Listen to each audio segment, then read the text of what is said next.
Join in the pledge. Pledge allegiance to the flag of the United States of America, and to the republic which is stands one nation under God, indivisible, with liberty and justice for all.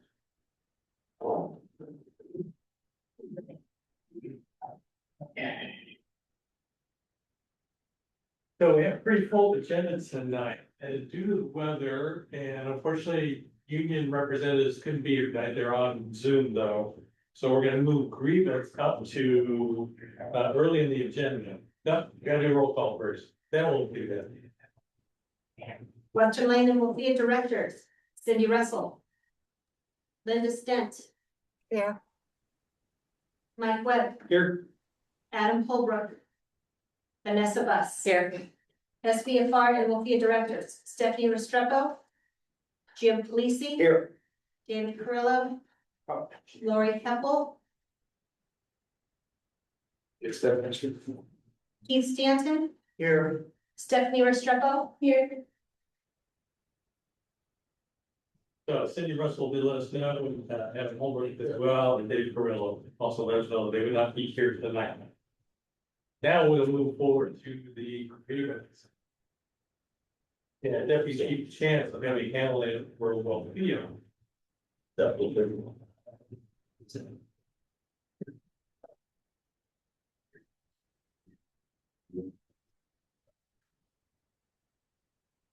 So. Chief Schick sent out information, just some background information regarding the grievance process, so. A grievance is technically filed by the union, it's a disagreement in how the collective bargaining agreement is interpreted. And so step one would be submission of the grievance to Chief Schick. And then whether that's approved or denied, then it can go to step two, which is the union, if they choose to exercise it, then they get to present a board. So online we have Vice President for Local 851, Brett Eden, and President Brett Eden, and Vice President Dan Ulrich. Can you guys hear us okay? Yeah, I can hear you. I can hear you. Okay. Beautiful. I can hear you too. Cool. The floor is yours. Awesome. Thank you both. Everyone, my name is Brett Deeden. I'm the president for Local 851. Part of this grievance process allows us to move through the steps of disagreements with the CBA. And so there are some changes in the contract mid-round. So if there's any documentation that looks a little different, because step one before was slightly different than it is now, but nevertheless, it doesn't change. We are in front of you today presenting two grievances. One has to do with how we believe the department is calculating overtime pay that is different than what we believe the contract language states, and then how that there's an intertwined piece with that and how that reflects in the conflagration pay as well. Before I get into it, I just want to say, working with the department, they've been incredibly professional through this whole process. While we have different interpretations of the CBA language, I do appreciate their back and forth with us and being able to try to reach a conclusion. We just happen to be in front of you today as we have different opinions on our interpretations of the CBA. So thank you to them, and thank you to Trish too as well for providing the information. I'm going to see if I can share my screen here. And alrighty, we're going to move over to, so the first grievance that we have, we're going to start with is the overtime pay grievance. Now, if Chief Chance was able to get this in front of you, otherwise, hopefully it's in your emails where we can get it to an email. The overtime pay grievance, the issues that we're having is that the way the department is calculating an FLSA cycle. So per the contract language, it's a 28-day cycle, and employees get paid on a monthly piece. So it comes out to 212 hours with FLSA. I don't want to get too much into the weeds here. We've broken down the information in this, and I know Chief Schick and Chief Chance will speak to their side as well.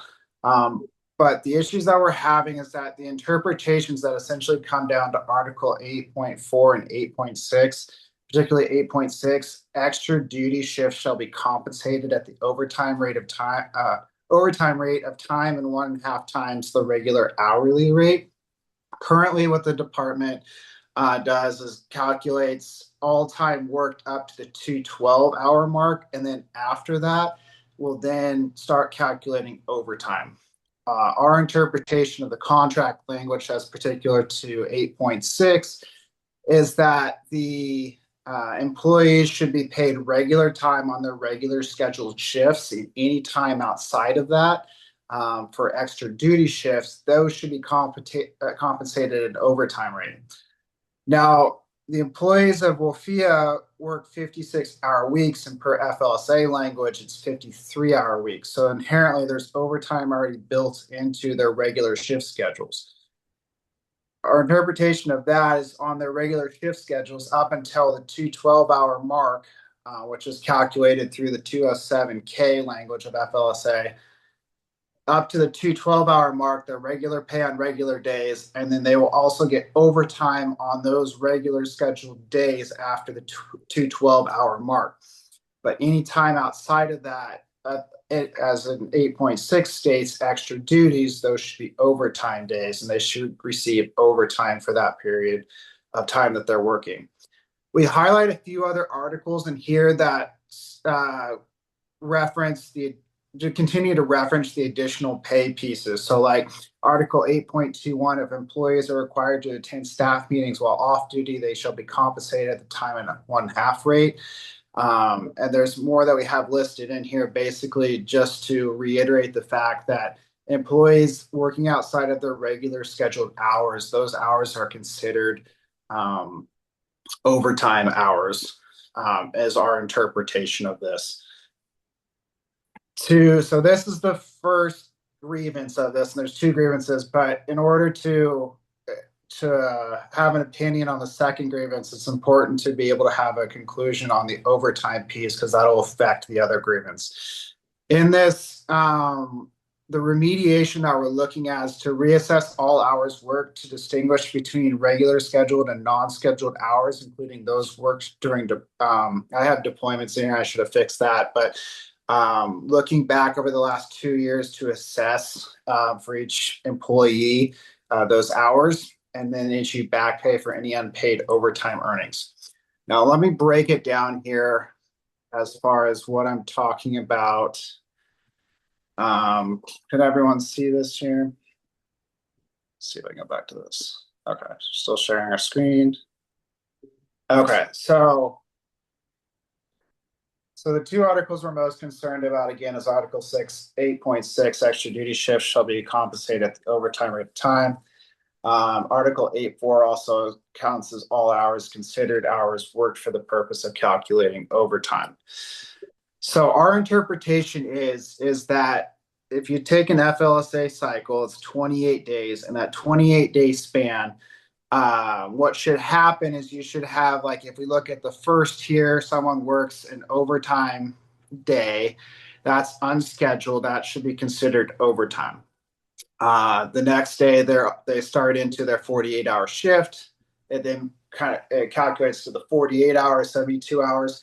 So that's that cumulative rate that keeps accruing until they hit the 212 mark. So by this point on the 21st, they hit 216. So now there is 24 hours of overtime and an additional 4 hours of scheduled time where they're hitting the overtime FLSA amount. So they get that in addition. So essentially at the end of a 28-day period under this example, they'd have 52 hours of scheduled OT, 24 hours of unscheduled overtime to come out to 76 hours of OT.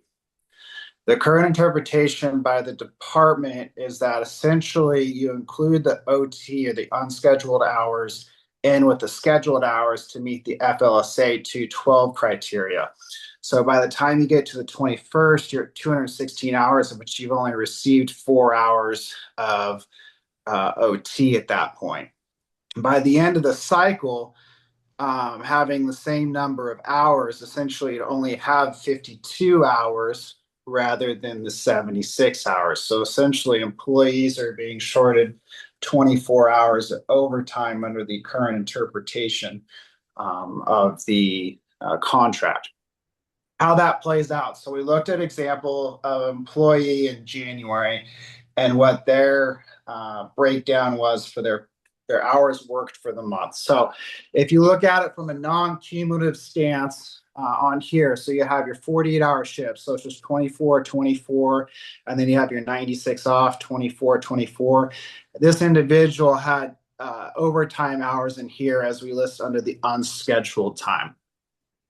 I'll kind of just read through the interpretation to kind of break this down because there's a lot of numbers to this. So the department paid for 316.5 hours during January of 24. The employee worked 300.5 of those hours during the FLSA work period, beginning on January 1st and ending on January 28th of 24. The department paid this individual for 212 hours of their work at straight time and 104.5 hours of their work at overtime rate. But if the department, in our interpretation, had correctly paid overtime per Article 8.6 for this unscheduled work in the January FLSA work period, they would have been paid for 164 hours of straight time and 136.5 hours of overtime. Given the monthly pay period cycle, this employee had an additional 16 hours of extra duty or unscheduled work on the 29th and 30th. So this would be added to the unscheduled OT to equal 76.5 hours for a total of 153 hours of overtime of pay for the month, but only 136.5 actually applies to the January FLSA cycle. The additional 16 hours would apply to the next FLSA cycle hours calculation that concludes in February. Our concern with that is as we have another breakdown here. So if you look at the cumulative hours as we go through here, as they work overtime, you start adding that overtime in, and they come up short on overtime under the department's current interpretation. I think it was about 24 hours that they were short on overtime for this pay period. That's why we reference back to Article 8.6 to go any unscheduled hours. So as this important part here is the interpretation on this grievance, because as we move into the next grievance, it goes into the conflagration piece. And this is, I kind of break it down in here a little bit, but the conflagration piece is kind of what started us looking into the employees' paychecks a little bit further, the members' paychecks further, to understand what was occurring, because there was discrepancies that members noticed after going to California on the conflagration.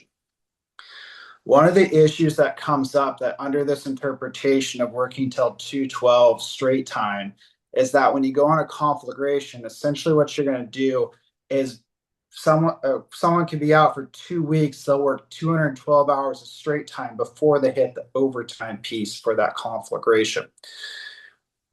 Now, if the FLSA cycle were to start exactly at the beginning of that conflagration and move through, that individual's 212 hours of straight time is now on the state to pay. But when they come back, they still have to finish out the remainder of their FLSA period. So then the department has to take on the responsibility of paying the overtime for the rest of that FLSA period because they already hit the 212 in this theoretical position on the conflagration. Our ask with that is to look back over the last 2 years and understand during conflagrations how individuals were paid. The breakdown is in here as far as the particulars that come with it. But the piece that really ties in here is I don't think the department should be taking on the responsibility for paying the bulk of the overtime when individuals go on conflagration. So when they go out, if they can maintain their regular scheduled hours, so it's a regular day for your shift at home, but essentially you get paid regular on those days. Every other day, if you look at it, you'd then be considered overtime. That then shares the burden with the state of those overtime hours, keeps it within the FLSA language as well. But that responsibility then doesn't fall back on the department to take on that extra financial responsibility. Again, in the end of this, our conclusion is Per FLSA language, if these issues come up in pay, you can go back 3 years if you believe it was done with ill intent. I do not believe this was done in ill intent. I believe it's just a difference in the understanding or interpretation of the CBA. In that regard, we can go back 2 years and look at conflagration pays for the last 2 years and ensure employees are made whole during that time, and make sure it lines up with the FLSA cycles appropriately. I'm going to see if I can come back on here. We have the two grievances there. So those are the two grievances. We're at the point now presenting this to the board for your interpretation on it. Should either side not agree with the board's interpretations, the next step would be step 3, which is arbitration. I hope we can come to a resolution with the board. I'm happy to answer any questions and provide any further information. Thank you, Brett. Yep. Any of the directors have any questions for Brett or Dan?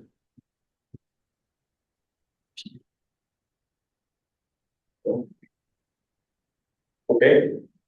I will have you, sorry, Brett, I don't have this available for you to look at online. I did print out a copy for you, but unfortunately, storm happened, couldn't make it, but if I could have you, the directors refer to this, printed out packet here. And this is our interpretation.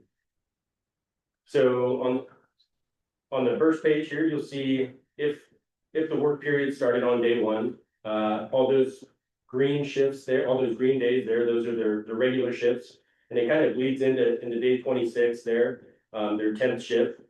So again, if work period started on day 1 and their 10 shifts are here, they work their 212 regular hours, and then that yellow portion would be their scheduled overtime.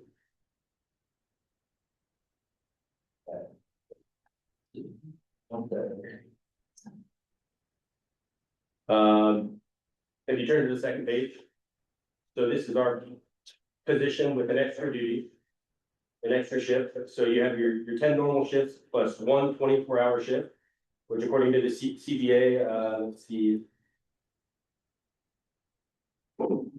8.6, extra duties will be paid at overtime. So we have, if the work period started on day 1, you have your 10 shifts laid out with the extra shift there highlighted in blue. That would be paid at time and a half. And then you have your regular 212 hours and your scheduled 28 hours overtime. So you're looking at 264 hours with 52 hours at the overtime rate. Turn to page 3. So the union position, same extra shift, same time of the month, same work period and same day layout. Their position is that extra shift counts towards lowering that 212-hour threshold. So at the end, you end up with 264 hours again, 188 of which are regular time, and 76 hours at overtime.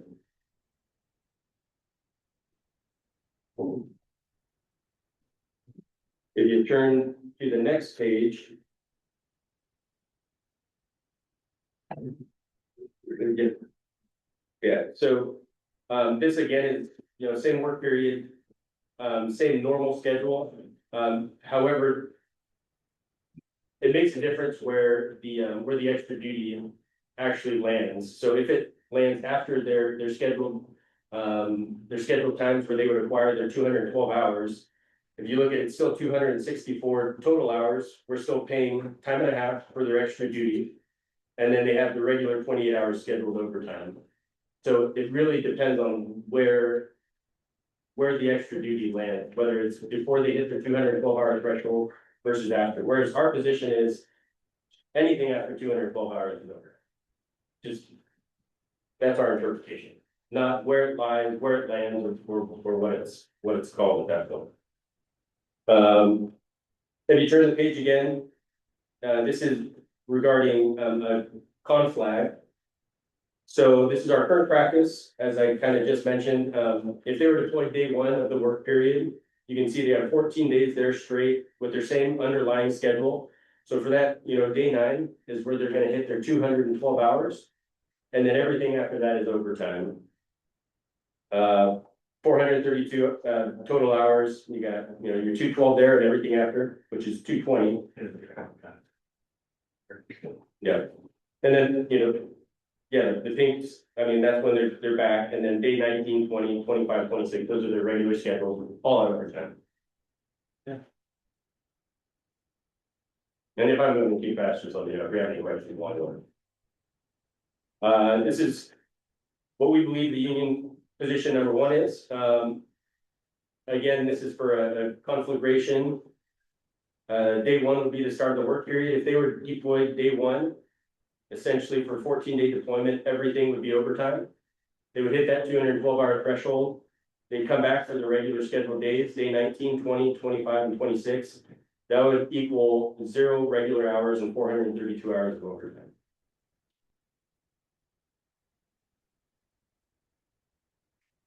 Yeah. Yeah. And it's so cool. I got a question. Yeah. Oh, not here. When they go on deployment, if it's in state or out of state. Outside states set the rate, correct? No, Sure they, because they're going on. not for our paid personnel. All right, but overhead is different then? Mhm.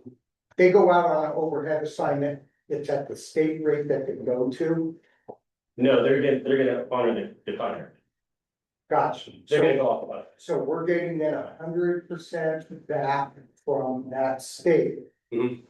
Okay, when they go out of county, whether it's strike team, task force, whatever. Are they doing 24 on, 24 off? Are they doing 12s and 12s? Usually if they're going out for like a strike team or a task force, it's, they're getting paid the whole time they're. Yeah, it's quarter before, Yeah. correct? Mhm. Alright, so. So the district is not supplementing any funding for a strike team assignment. Or What do you mean task. by additional funding?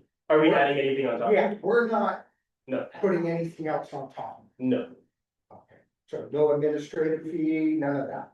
No. It's just their time. and part of this is too, if you look at the mode plan, at least for Oregon, which, we are when we go to California as well. Right. It says to pay according to, follow your regular pay practices, and I think that's one of the things that's up for interpretation right now. That's what I kind of thought I know. Yes. And then how does Oregon pay if they stay in state? Same way? Same way, yeah. Thank you. I don't even know what paper I should, but, yeah, at the top it says union position 2. This is one of our interpretations of how they're seeing it. So again, same pay period, leaving for a conflag, 14-day conflag, day 1. So they have their regular scheduled shifts. And then all of the shifts there are yellow, which would be they consider extra duties, those would be at time and a half. And then, that equals, same 432 hours, 212 at regular hours and 220 as overtime.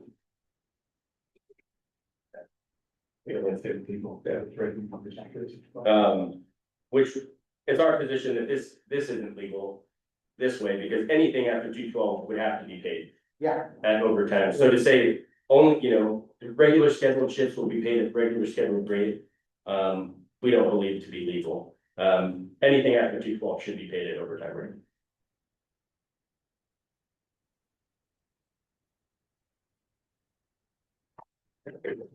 believe that's pretty much the standard. That's our position. Going back to the actual grievances here on the IAFF letterhead.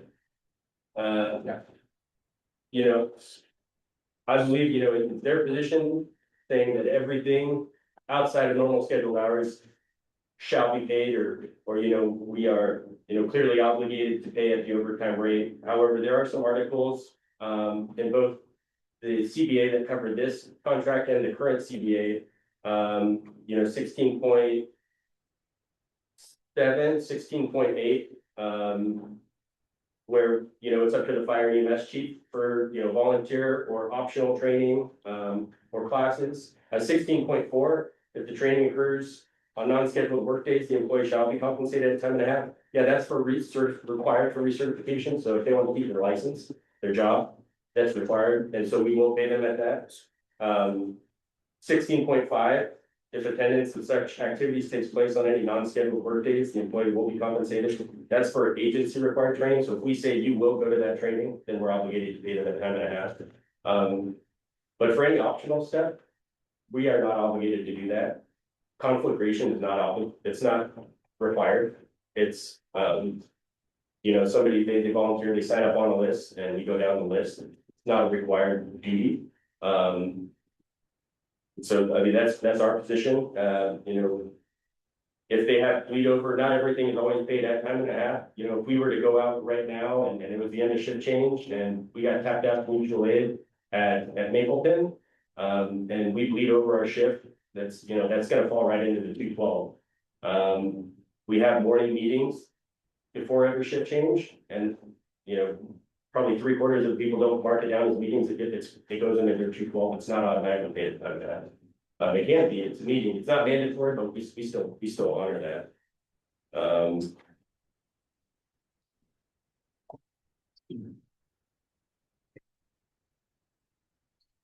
You know, in this grievance here, under argument 3, the FLSA section 17, overtime approval.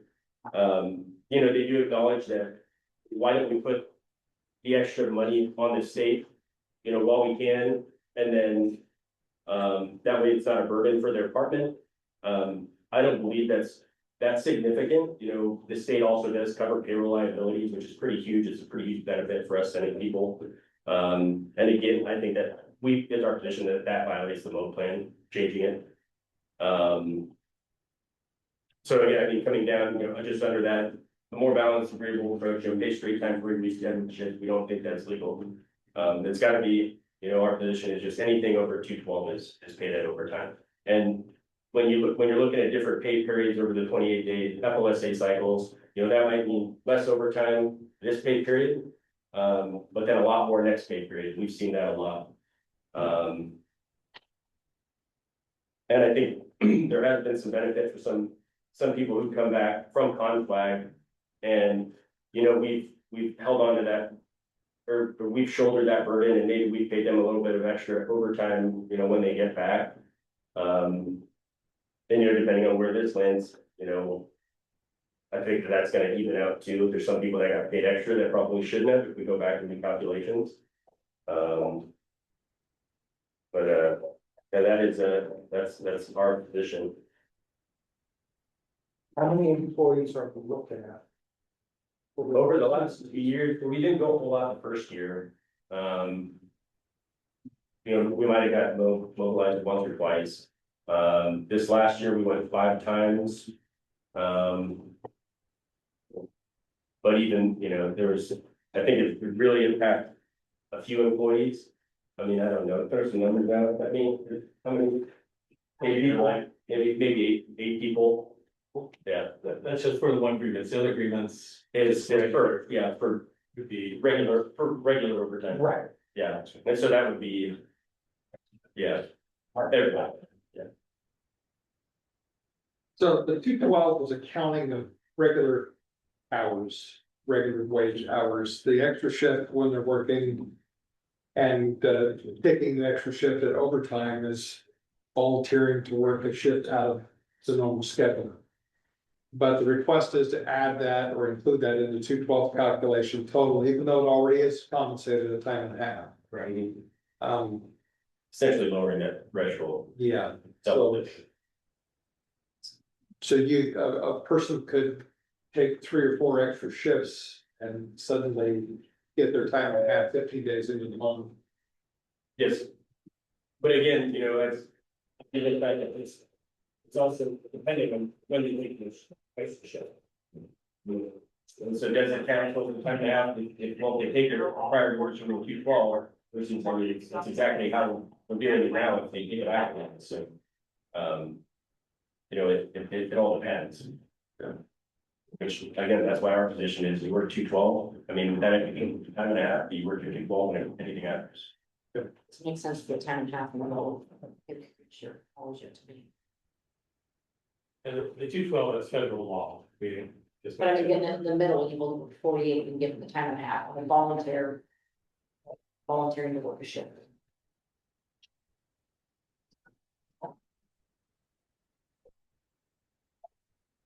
So your options as the board, you have 10 days to make a decision, you want to make a decision. Can, if you want to, if you don't have enough information tonight, we can schedule another meeting. Or if you feel that you have enough information, you can certainly decide either one. If you do decide against the union, either or both grievances, they would have the option to go to binding arbitration. That's step. If you vote in favor of administration, then, again, they would have that option. To go into the binding arbitration. I have a question, they say. That this is go back to 2 years, if I understand correct. So why 2 years? Why was it That's the law. What's that? That's a good question. They can, I mean, if you find violations of FLSA, you can go, if it's, and Brett was correct, if it's egregious, you can go back 3 years. If it was an honest mistake, then you can go back for 2 years. That raised another question is, can you grieve an FLSA violation?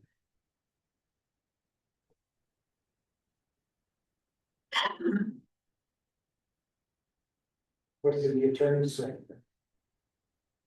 About reading that? Yeah, our attorney, has backed our interpretation. Or well, he feels that we have good standing. I'm sure the union attorney has told them the same thing. Right. That's, So I would be interested to hear from Lori. Ethel. Director Heppel, you have any comments?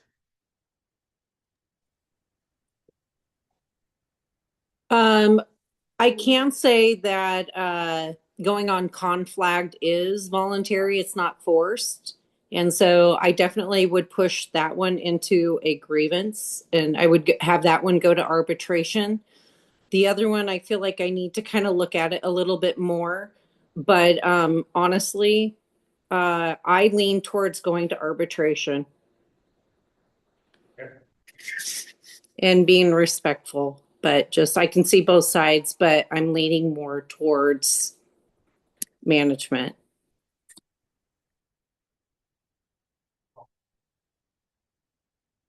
So if we were to go to arbitration, that cost is split between both sides. We would pay for our attorney and then we would split the cost of the arbitrator. You understand that? Yeah, okay. I'm prepared to vote. You are prepared? I'm prepared. I'm not. I'd like to take some time on the facility because I've seen it go both ways. And it's strictly interpretation, I understand that, I get that. But past practices set as a, hey, we've been doing this for years, not saying here. Other agencies, because this isn't the first time this has come up. And I guarantee. I'd sure like to know what practices other agencies in our county are doing. And you're talking about both grievances or? Both grievances. Okay. Both grievances. I mean, I understand their point, but I need to take some time on this. Because, the state's not gonna give us any money back if we do, if, correct? No, it'd be all, that's okay. It's on us. Yeah, you get that. And like you said, deployments are voluntary. Actually, some agencies are pulling out from what I understand. Getting some blog information from not just California, but here, Washington, Idaho, some agencies are pulling out, that's gonna cause draw damage. Like the hires to be worked that out, and some of that happened to be because of firefighter wellness. Some people have been going and getting burned out, problems at home. And they're pulling it back. Another reason is some agencies go out and act like it's a vacation. And that's not right either. They're going there to work. And even when you're given time off, you have to stay together. That strike team or task force can't disperse. They have to. That's been another contention, which falls in line with the 212. You're gonna get paid your 212, because even on when you're off, low line, you're still working. You're an asset valuable to potentially another thing that occurs, either an incident within the incident or another incident close by, and you gotta deploy resources. So that's why the continuous 212, this is how I remembered it. Continuous 212, once that 212, it's time and a half all the way across until that next cycle kicks. Am I correct? And that's our position. So we have one that wants to vote, one doesn't want to vote. Yeah. That is I'm not ready to vote. Well, I'm, be honest with you, I can logically see, I can see the argument that union's making, but I think the logic to me is the way that we're doing this. I don't think we're gonna get to an answer until we have it arbitrated.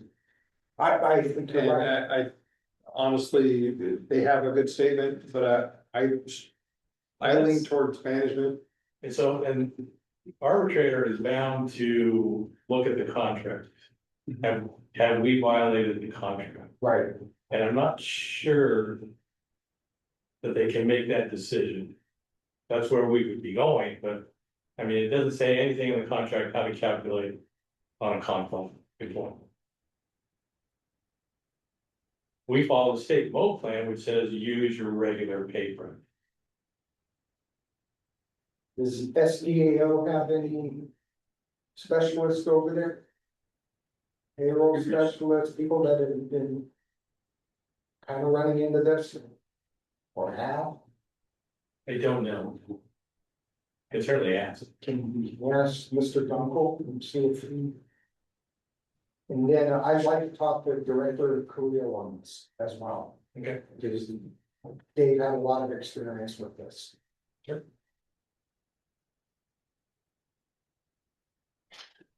I would support management. I would be prepared to vote that way, and if that causes the union to go to arbitration, then we get to an answer eventually.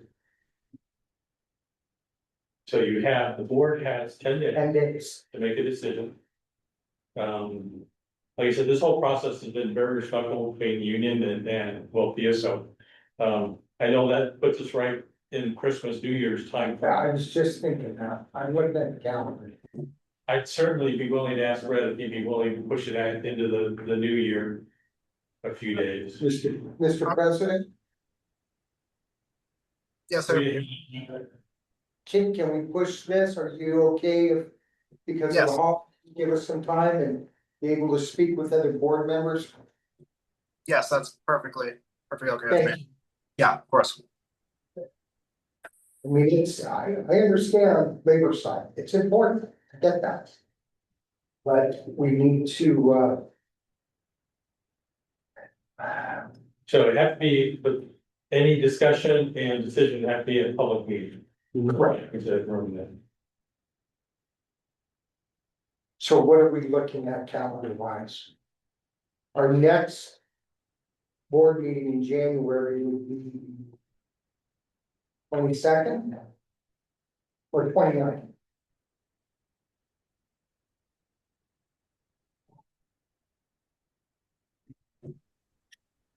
You don't mind me speaking on this? We've got a couple weeks of holidays coming up here. Everyone's amenable maybe for the 9th. That's that first week of January. That allows enough time for everyone. The board meeting's on 22nd. 22nd. Yeah. So we should have to meet as a board the week of the 5th. Is what I'm thinking. I think the union is willing to give you a couple days extra. Yeah, I so think that was basically, done with a couple days. so he said Yes, basically nine. the week of the 9th, or it had to be by the 9th. By the night, so the month. By the 9th? The Mondays. Okay, We meet for the night. so should we try to block a day now? And at any time, it doesn't matter to me. Sure. How does the 7th look? No, It's my birthday. I'm sorry, It's but my birthday. I'm not coming to me. really happy birthday. No, I don't blame you. About the 8th. The 8th? I'm good. Director Stan, are you good on the 8th? I'm fine. That's fine. Linda, are you good? This is good. I'm good. Director Holt? Morning's booked, but I don't have a morning that day, but Yeah, I think it would be in the evening. Evening? Yeah. Fine, what? All right, so the 8th at We 1800? can do it earlier, when. Well, I mean, whatever works. We just have the one issue. I'm stuck until 11:30, so anytime after that. I'm Perfect. available after 15:30, You're available after 15:30? any day, yeah. I'm available anytime in the evening. Anytime on you. She's available. Thursday. Thursday. So should we say 1600, 4 o'clock, 4:30? Works for me. Up to you guys. Okay. Yeah, I have no work calendar. Oh, But yeah, Brett, does that work for you? I will probably have Daniel or Derek on for that one. I'll be at an academy during that period of time, but if that's what works for you all. That's perfectly appropriate. Okay. So, 8, 4:30. did we say 4:30 or 4:30. 4:30?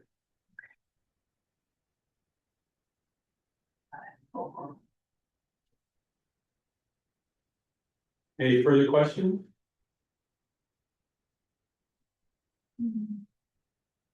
Brett, if they need any information, is it okay if I just, they, go through me and I reach out to you? Of course. They- Yeah.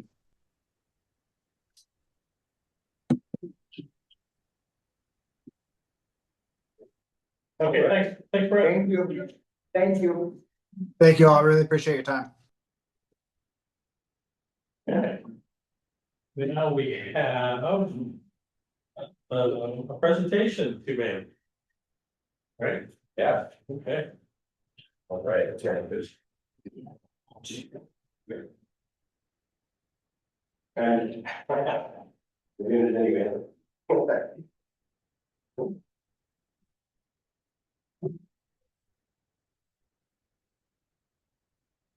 You anybody? Come on up. You too? That's all I figured. Well, on calls. Oh, okay, we're here. Front of our director. So we have a special presentation. This is a WLFEA unit citation for excellent service. Okay. There. This kind of took a change a couple of years ago where we started, go ahead and turn around just so the directors can see your ribbon. Either one of you. Oh, all right, okay. So for their Class Bs or Class A uniforms, they're actually presented a ribbon. So the unit citation, if you have multiple, then we start putting stars on them for each following unit citation. And then we present the actual nomination to the individuals, which I won't read because it's really long and this person's a bad writer. That's okay. So on August 14th, 2025, Medic 617 and Rescue 664 responded to a complex road rescue involving a logger with traumatic injuries approximately 300 yards down a steep mountainside after a tree barber-chaired and struck his legs. Those involved, we have firefighter, paramedic Dustin Pearson, firefighter engineer Sky Cedar Leaf Gray, Charlie York, Ruben Navarro, Jim Yao, and Don Quinn. The crew demonstrated exceptional teamwork, technical skill, and composure under pressure, safely executing a rope rescue in challenging terrain. Their precise rope systems, clear communication, and strict adherence to safety protocols ensured a safe extrication for both rescuers and the patient. Following the rescue, the team provided outstanding emergency medical care and rapidly transported the patient to a trauma center, directly contributing to a positive outcome. This unit citation recognizes their professionalism, dedication to duty, and excellence in technical rescue, training, and patient care, bringing great credit to Western Lane Fire and EMS Authority and the communities they serve.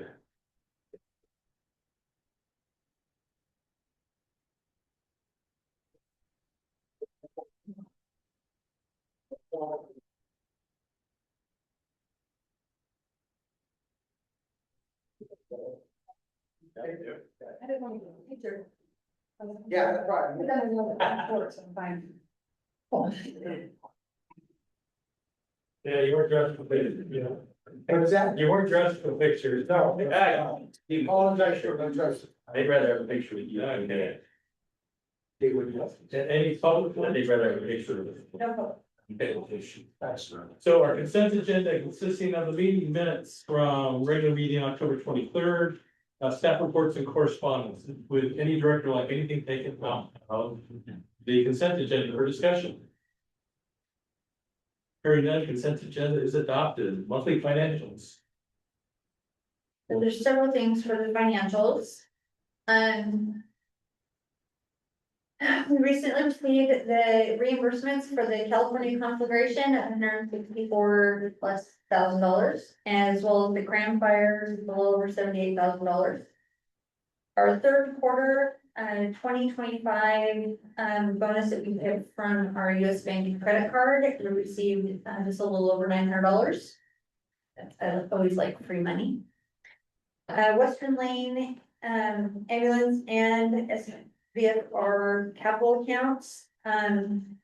We had a problem getting them opened with LGIP, but that has been opened and the accounts have been moved over from OPB and earning a higher rate of interest. Western Lane ambulance, the general fund, I just wanted to point out in that report, reimbursements and refunds, that amount is really high due to an insurance claim that we received.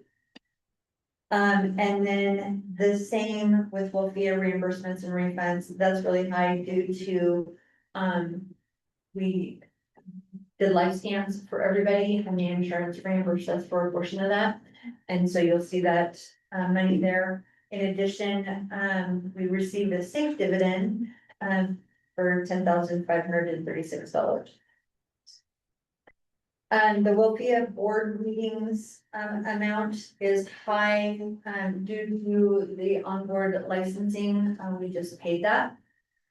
And then you'll notice too on the reports that the workers' comp amounts are high. We are looking at a way to reduce that, and one of the ways is that the chiefs are all billed with safe at a higher rate because they go on calls and that kind of thing. And so we're looking to reduce that. They're gonna start tracking their hours and their timesheets for when they're actually on call versus when they're in the office. And that way we can bill safe at the lower office rate. Because they spend most of their time in the office. So we're looking at reducing that rate in that way. The low SAP amount, you'll see that's high and over the budgeted amount. That was because we are required with the low SAP program, anytime that folks leave and they're not vested, we get those dollars back and we have to turn around and then redistribute those within the members that are currently in the low SAP program. And so you'll see that amount there because of that. And then business consulting, that's high due to, we recently had 360 evaluations done for management and that cost is reflected there. That's all I had. The conflict payment, just to remind you, that pays all personnel time, also pays for apparatus that we send, also pays for backfill for those people who left, if we have to fill those positions, so. It, conflict, we go out, it covers probably 99.9% of what it costs us, a little bit, some meals and. So the only thing it does come is our people in-house calculating all the time sheets and stuff. You can't bill for it. No. That's that administrative. Right. That would be part of our, just our normal work, our normal, so.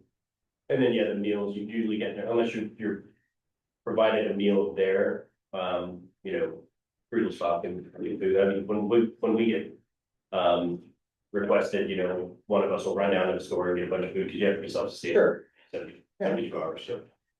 That stuff's not invested, but that's a small percentage. And that's totally understandable. Yeah.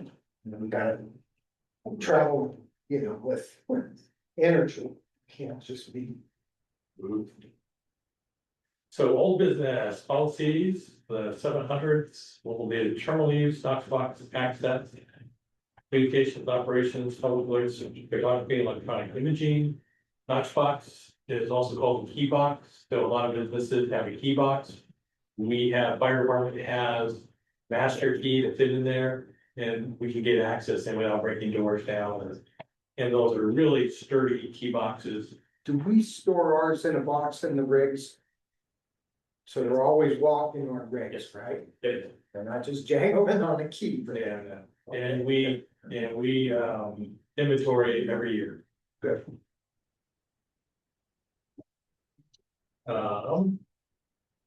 Any questions on policy? New business, we did the grievance. We have additional 700 policies for review. Let me know if you have any questions. And we have a resolution. This is during board retreat, board decided to go out to for a new local option levy at 68 cents. Currently it's at 45 cents, so this would be a 23-cent increase. That would result in an increase of $563,928. This will be in the May election. So we need to, and from what I hear, LFA is also going for, they're going to re-go again for their levy in May. So we need a motion from Western Lane Ambulance District to do this.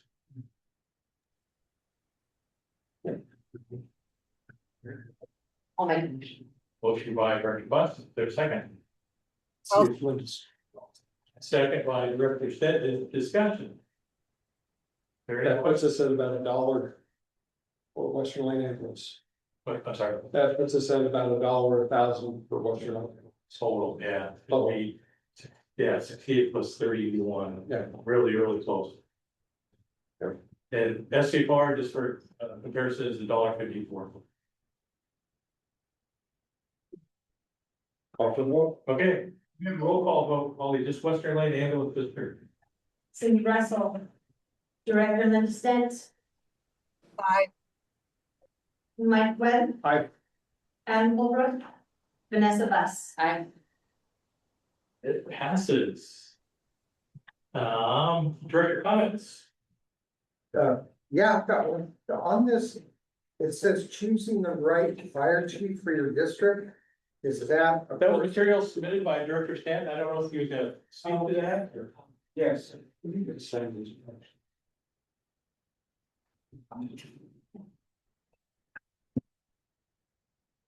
I can speak to it now. Sure, yeah, please. And to share screen. There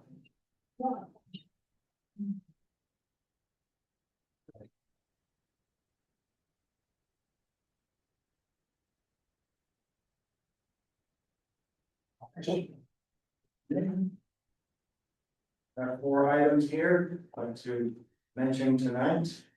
report on the LCOG board general meeting, which I represent WLFEA. Public meeting law training that we have an opportunity coming up.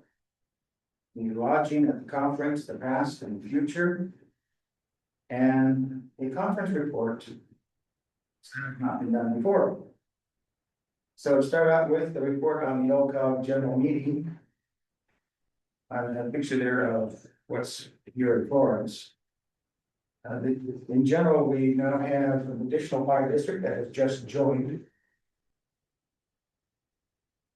And what things is of interest here is the annual dues were reviewed and adopted. There's gonna be no change for this next year. We have basically two levels on one for special districts is $510. Level 2 is 1,020. Now the other districts, they pay basically by their population, with a minimum of 510. I'm sure what we are currently at. I don't, I think that. Yeah. Well, the difference between $5 and 1,000 is just the 12 hours for the alcohol staff time. Otherwise, you see there, they have. I think we're level one, but I'm not, Pardon? I think we're level one. Level 1. Yeah, I know we get the R related. All right, it's RLID, which is valued at 1,200, 10% off of your billing rate, contact work. Support the executive office, contractor. It's the basic. And 1,020. We are level 2. level 2. Are we using the 12 hours? We just did with the 360 valuation. Those were taken off of the additional hours. There's a lot of hours that went into that. Okay. Good. There was also a discussion of the regional resiliency stress test. This is basically where LCOG said, well, we have funding coming in. It's under threat, what happens if it's lost? So that there is some idea of how to respond to it proactively rather than reactively. The model that was used was New York City comptrollers. And LCOG said any district, any member, would like to see a copy of that for its own internal use. By all means, it was made available.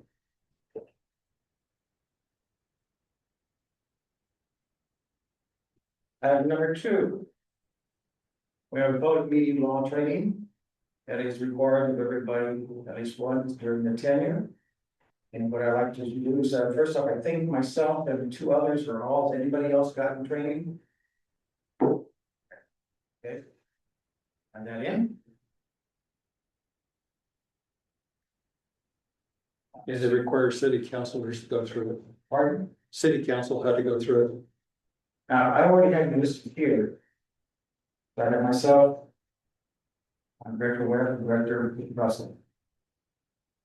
So now, at the beginning of the next conference, in February, there's going to be another training class. But unfortunately, they plan that in the morning, so you have to probably travel the day before. When I attended that class, it was held in the afternoon, which allowed me to drive in the morning. But still, this is something that might be a consideration in order to meet the criteria of the public meeting law training. Item 3. On this last conference. Basically, these are pictures of where I stayed, cost $197 for 3 nights. I believe that, well, that was the lowest. What I have to do is to challenge my fellow directors. Because for the February CAO conference rate is $450 to $550. I've already got reservation at $189, and it's only a 5-minute walk to the conference. The last conference, it was a 10-15-minute walk.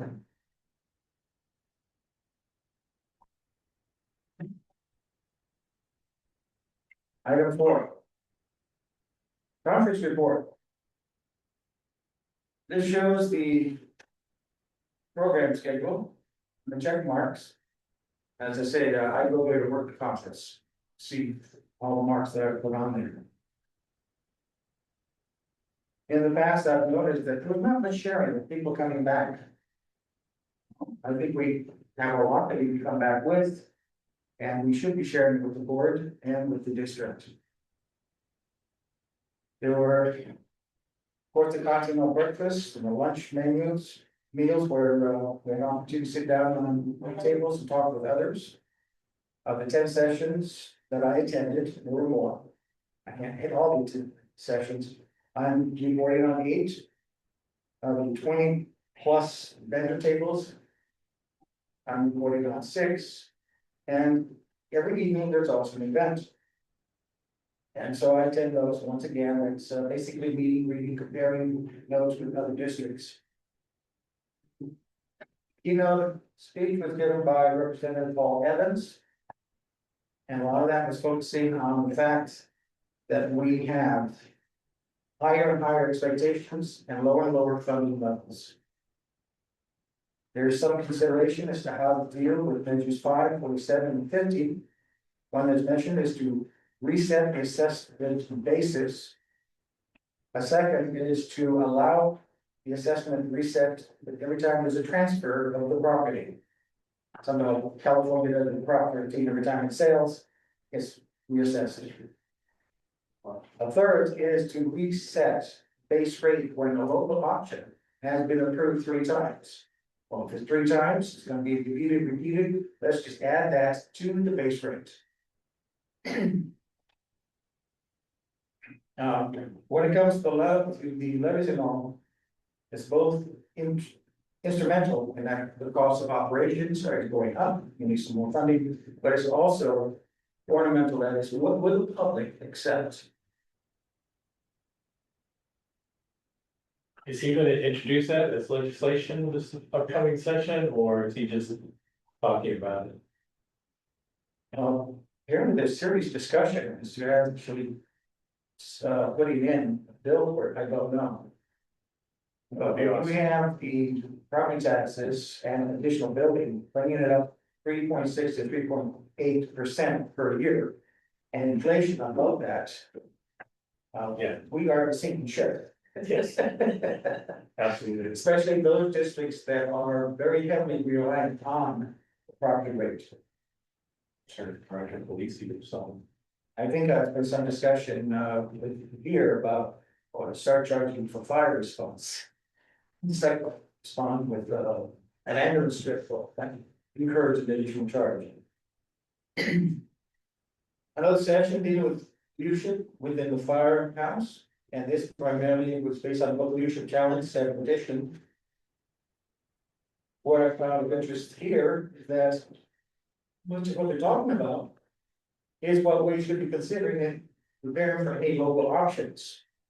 And that is modeling the way, inspiring a shared vision, challenge the process, enable others to act, and encouraging the heart. So the reason I brought it in here is because Western Endo's district is looking at a local option. Grant writing. I don't know if we've used any of the SCAO micro grants, but they offer those. Meantime, most focus is on the federal grants through the NOFO. Good. Another page here. This was a double session. There were 50 pages of handouts. And so if anybody wants those, I can go ahead and make them available to print it out. But something that came out is that the best grant writer is a volunteer. Next is to use the staff part-time, and the least is to have it hired out.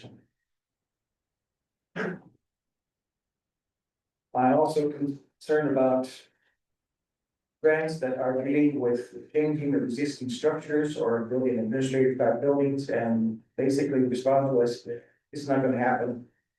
The requirements typically to try to get that kind of grant funding is extremely complex.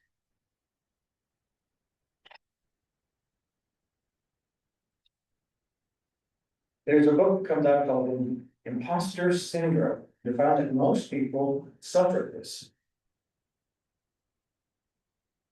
Basically, I look at it as being a matter of self-esteem, but it's the fear of being exposed that they're not good enough. Somebody says, hey, great, you did a great job. Oh, anybody could have done that. Oh, wow, you're so successful. Nah, it was just luck. These are representations of the imposter syndrome.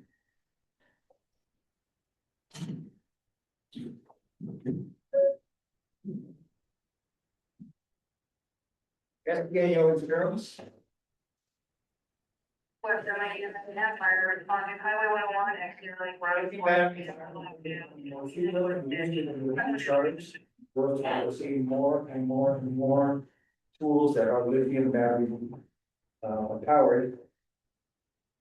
There's also mentioned that there were gases from firefighter turnout resulting in increase in emergency response, emergency room visits.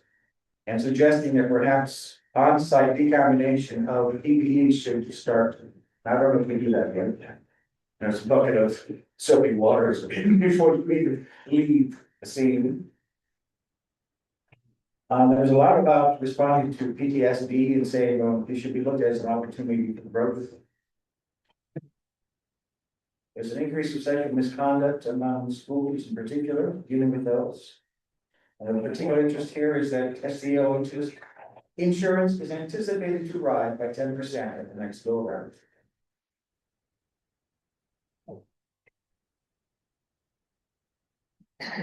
There's a presentation by a family who had gone through wildland fire and it wipes out their home and their parents' home. Yes. Saying that 20% of the Oregonians are affected by wildfires every year. Their case, at 16:36, level 1 was received. 14 minutes later, level 3. So it went from get ready to get the heck out of there. 1,000 acres were gone within hours. And they found that even though they had a nice list of things that they were glad to go out with, that it went out the window. There was just too much chaos, too much emotions, and those things more or less got ignored. The question came up here too. Do first responders first save and protect their families, or first save and protect others? I would hope their family. Could you go back to that last slide you had Certainly, before that one? before that. Can you just clarify, you have claims of sexual misconduct are increasing with those dealing with school kids? So easy to claim. Can you clarify on what you mean by that? A lot of sexual misconduct. It's so easy to claim it, especially if you have children, because they're pushing the response by those around them. We want to particularly protect, and we feel that children are particularly vulnerable. And so it's very easy to have a claim. And this is something that seems to be coming up, that there are more and more claims that are having to be investigated. So there's more people making it aware. I just want to clarify on what you are learning in this. Okay. There's more opportunity saying, file a claim. Well, that's good. But specific to the SDO, insurance aren't really seeing more claims through. Well, since HCL is insurance industry, we're saying, hey, so it's just something that's coming up, and it's So it's coming generic. a lot more often, it's coming up particularly I among think. those events involving children. Okay.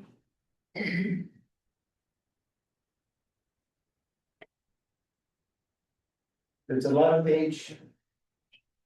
The PowerPoint presentations line that is in this backup, and it has to do with hiring the right fire chief. Since we are having that situation come up this next year, that was appropriate to be there, and I'm putting it into the packet. A few things that are major takeaways.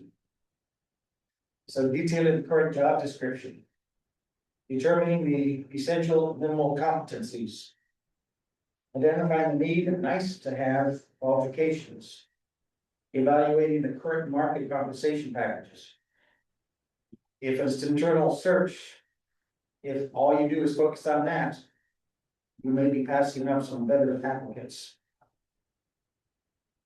Problem areas that chief position deal with is people, finance, and technology, so we should be looking at those capabilities of any applicants. Always have an outside extensive background check. Not everybody, typically the top 2 or so. Because this will avoid surprises. Even somebody internal, who think you know everything. You hope you know everything, and not always the case. So this is just a good protection. Evaluate the current market compensation package. Medium size, you should have a college degree in fire, business, or public administration. Identify the main first year issues and expectations of the board. I believe we hired you, chief, because we were putting things together and we wanted somebody who could do that. Consider outside input to remove any emotions. It's to be able to be somebody. And rank interview and delivery process hopefully leading to a unanimous vote and selection. The vendors, quite a number of them. Unfortunately, they left shortly after Friday afternoon. But I was able to get quite a number, and these are some notes that I come back with from those, not too many. Departments who set up their own fitness rooms, such as we are looking to do, invariably do it wrong and it costs more. I suggest utilizing one of the vendors that has the business of designing and installing these. First off, they know it works. Second off, they can get discounts. Access to FEMA damage recovery funds requires what will be named on the FEMA emergency plan. I don't know what we are.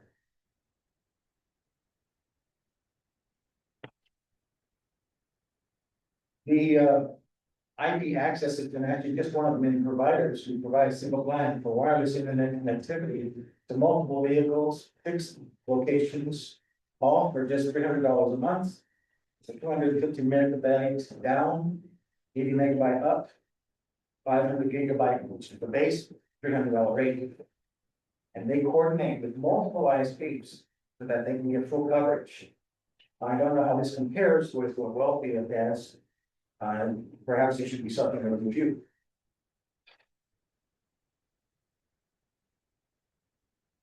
Board of services are available to take over all aspects of fire damage recovery by homeowners with rapid 24/7 response. The idea is we have a fire. We get done mopping up the fire, we leave. Okay. We do have in crisis response, I believe they are not pulled into it.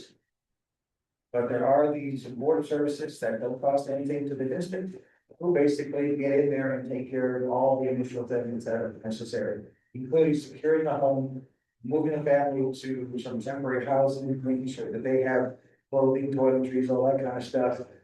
Getting the initial repairs to stop any further damage. Well, that's what we think. Came across one vendor who is having PFAS free turnouts and saying that they are now available. They're now establishing some usage history on those, but they do cost more. So the turnouts, the boots, the helmets, the tools, that all that stuff, I understand is around $10,000 each. Is that what we are experiencing? I'd say that's pretty close. Talk about the turnouts and then your hood, your helmet, your gloves, your boots, everything, that's it. Yeah. Bare bones, birthday suit human, and now $10,000 of stuff. And 2 cents for simply this one. 2 additional sets for For each. But you have an event, say like today when we responded to reports of multiple fires, I mean, one section soil, they need to be deconned and then put through the.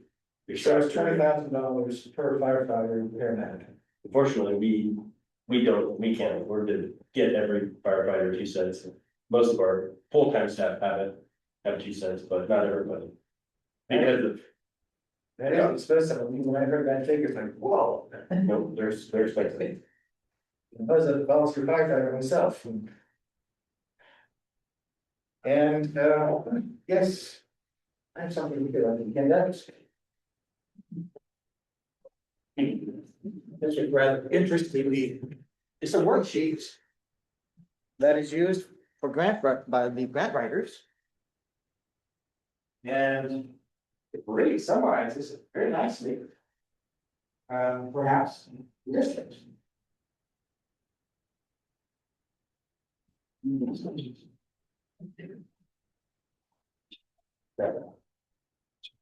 So this came out of the grant writing sessions. And it means that it was a rapid response to a grant situation. But in addition, said, I something like that, I have far better understanding of what was happening here for you listeners. And that concludes it. Thank you. Thank you for your attention, and I return the floor to the president. Thank you, Representative. Any other director comment? Our next scheduled board meeting or regular board meeting is January 22nd. We'll have a special board meeting January 8th at 4:30 here at Station 1, and you'll be getting invite from Trish for that meeting.